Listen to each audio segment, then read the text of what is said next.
In this week's segment on Activate, we switch to the problems concerning the violent demonstrations that have ensued across not only the United States, but demonstrations in solidarity in Europe, such as London and Berlin.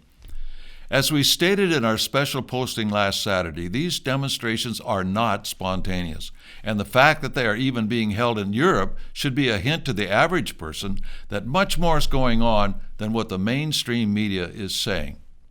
That there's far more coordination than meets the eye. And no one asks just what organizations are getting these European demonstrations going. First of all, Antifa is an international organization of communists. However, they're not the only organization involved. They're getting much of the blame, but there are other communist organizations involved as well, such as the Revolutionary Communist Party, the Black Panther Party, etc. Their commonality is that they're all communists of one stripe or another. It becomes perfectly obvious that when bricks are pre-positioned for the demonstrators to use, that this involves planning. And this is what's been happening, so much so that even television commentators are pointing it out. Likewise, Molotov cocktails of gasoline in bottles to be hurled at police and buildings are not something someone carries in their back pocket to light cigarettes. They have to be put together before the demonstrations and brought for the deliberate purpose of injuring people, burning down buildings, or firebombing cars.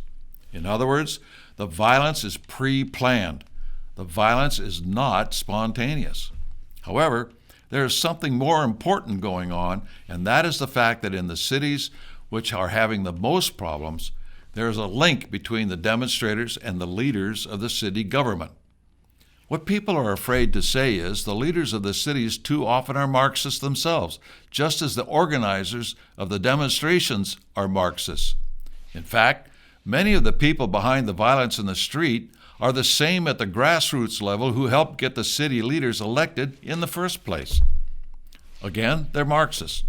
De Blasio in New York may have an image of being an ex-communist, but his actions puts this image in question as to whether or not he still is.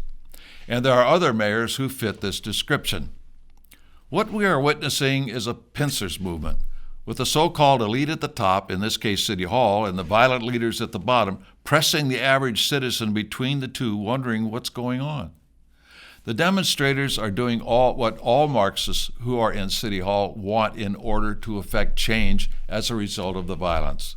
It gives them the excuse, in the name of the people, to make what changes they want, such as forming committees to oversee the police on the road to nationalizing the police. And who's caught in between? The police and the law-abiding citizens, who are not allowed to see what is really happening, being manipulated in a pincers movement at those at the top, pressing down, while the demonstrators at the bottom push up. In the aftermath of the demonstrations, calls will be made to place more controls over the police, to the detriment of the average citizen. A major part of the campaign we see being waged on our television sets is aimed at producing a national police force step by step. It may not look like that right now, but in time this will become clearer. For instance, Biden has now stated that if he is elected, he will start a national police oversight commission to start to control our local police on a national scale. In the end, we would have a national police force in the name of a few instances of bad policing. We would become just like any other dictatorship, which uses a national police force to control the people.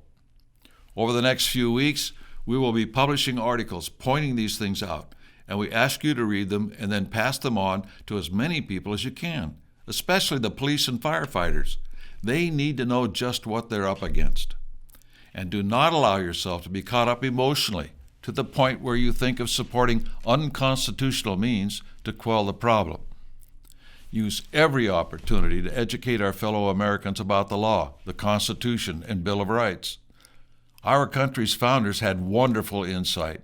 We need to capture that insight and spirit and carry it forward in our activities in our local communities.